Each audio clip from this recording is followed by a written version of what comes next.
গল্প গরিবের স্বপ্ন। একটা ছোট্ট গ্রাম, যেখানে ধনী দরিদ্র একসঙ্গে বসবাস করত। সেখানেই বাস করতেন আব্দুল গফুর মিয়া। তিনি ছিলেন একেবারেই গরিব, কিন্তু অত্যন্ত ধার্মিক। 5 ওয়াক্ত নামাজ পড়তেন, আল্লাহর উপর পূর্ণ ভরসা রাখতেন। তার একমাত্র ছেলে রনি ছিল বাবার সবচেয়ে বড় আশার আলো। রনি ছোটবেলা থেকেই বাবাকে কষ্ট করতে দেখেছে। সংসারের অভাব অনটন, না খেয়ে দিন কাটানো সবই সে নিজের চোখে দেখেছে। সে যখনই বাবার কাছে গিয়ে বলতো, বাবা, ও বাবা, আমরা এত গরিব কেন? আমাগো কি সারা বছর এরকম ভাবে কষ্ট করতে হইব? আল্লাহ কি আমাগো বড় লোক বানাইব না? বাবা তখন স্নেহমাখা কণ্ঠে বলতেন, বাবা, ও বাবা, ধনী গরিব সব আল্লাহ পাকের ইচ্ছা। আল্লাহ রাব্বুল আলামিন চাইলে আমাকেও বড়লোক বানাইতে পারেন। তবে শুনো, আমরা যদি সৎ পথে থাকি এবং কঠোর পরিশ্রম করি, তাহলে আল্লাহ রাব্বুল আলামিন আমাকেও অবশ্যই সাহায্য করবেন। কিন্তু রনি মাঝে মাঝে হাল ছেড়ে দিত। সে বলতো, বাবা, ও বাবা, আমরা গরিব মানুষ, আমাগো কষ্ট করতে হইব। আমাগো স্বপ্ন সারা জীবন স্বপ্নই থাকে, আমাগো স্বপ্ন কখনোই বাস্তবে রূপান্তরিত হয় না বাবা। বাবা তখন হাসতেন আর বলতেন, বাবা, আল্লাহর উপর ভরসা রাখো, কখনো হাল ছেড়ে দিও না, আর কঠোর পরিশ্রম করো। রনি ছোটবেলা থেকেই খুব মেধাবী ছিল, কিন্তু অর্থের অভাবে ঠিকমতো পড়াশোনা করতে পারত না। একদিন গ্রামের মসজিদের ইমাম সাহেব তাকে ডাকলেন। রনি, আমি জানি তুমি অনেক মেধাবী। তুমি যদি চাও, আমি তোমাকে আরবির পাশাপাশি ইসলাম শিক্ষা এবং অন্যান্য সাবজেক্টও পড়াতে পারি, যাতে করে তোমার ভবিষ্যৎ জীবনে কাজে লাগে। কি বলো? তুমি যদি পড়তে চাও তাহলে আমার বাসায় আইসো, আমি তোমাকে পড়াবো। রনি রাজি হয়ে গেল।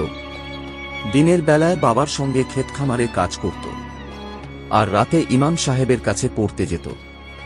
এভাবে বছর 2 পেরিয়ে গেল। একদিন এক শহরের এক ব্যবসায়ী সেই গ্রামে এলেন। তিনি খুবই শিক্ষিত ও দানশীল ছিলেন। গ্রামের গরিব ছেলেদের মধ্যে প্রতিভা খুঁজছিলেন, যাদের তিনি সহায়তা করতে পারেন। রনির কথা শুনে তিনি ইমাম সাহেবের কাছে গেলেন। আসসালামু আলাইকুম ইমাম সাহেব, আমি শহর থেকে এসেছি। আমি শুনেছি আপনার কাছে পড়ে রনি নামের ছেলেটা অনেক মেধাবী। শুনুন, আমি এরকম মেধাবী ছেলে খুঁজতেছি। আমার প্রতিষ্ঠানে চাইলে সে পড়তে পারবে, বিনা টাকায় বিনা খরচে আমার প্রতিষ্ঠানে পড়তে পারবে।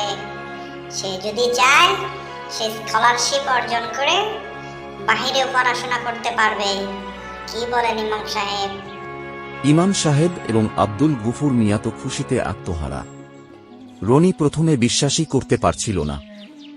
বাবা তার কাঁধে হাত রেখে বললেন, দেখলে বাবা, যারা পরিশ্রম করে আল্লাহ তাদের সাহায্য করেন। রনি শহরে চলে গেল পড়াশোনার জন্য। সে খুব মনোযোগ দিয়ে পড়াশোনা করতে লাগল, পাশাপাশি ইসলামী জ্ঞানও অর্জন করল। ধীরে ধীরে সব একজন সফল উদ্যোক্তা হয়ে উঠল। কয়েক বছর পর সে অনেক টাকা ইনকাম করা শুরু করল, কিন্তু সে কখনো ইসলামী নিয়ম ভোলেনি। সবসময় হালাল পথে উপার্জন করত, জাকাত দিত, গরিবদের সাহায্য করত। অনেক বছর পর একদিন সে গ্রামে ফিরে এলো। সঙ্গে নিয়ে এলো বড় একটি পরিকল্পনা। গ্রামে একটি ইসলামী স্কুল ও হাসপাতাল তৈরি করবে, যাতে কেউ আর শিক্ষার অভাবে কষ্ট না পায়, কেউ বিনা চিকিৎসায় মারা না যায়। তার বাবা তখন বৃদ্ধ হয়ে গেছেন, কিন্তু ছেলের সাফল্য দেখে চোখ ভরে গেল জলে। তিনি কাঁদতে কাঁদতে বললেন, আলহামদুলিল্লাহ, আমি সবসময় বিশ্বাস করতাম পরিশ্রম আর ইমানদারিতা কখনো বিফলে যায় না। রনি মাথা নিচু করে বলল, বাবা, আপনি ঠিক বলেছেন। সবকিছু হচ্ছে আল্লাহর রহমত এবং আপনার দোয়ার ফল। আপনি যদি না থাকতেন তাহলে আমি এত দূর কখনোই আসতে পারতাম না। এই গল্প থেকে আমরা যা শিখতে পারলাম তা হল, গরিব কোনো অভিশাপ নয়, বরং পরিশ্রম ও ঈমান থাকলে আল্লাহর রহমতে সবকিছু সম্ভব। কখনো স্বপ্ন দেখা বন্ধ করো না, কখনো হাল ছেড়ো না, আর সব সময় আল্লাহর উপর ভরসা রাখো।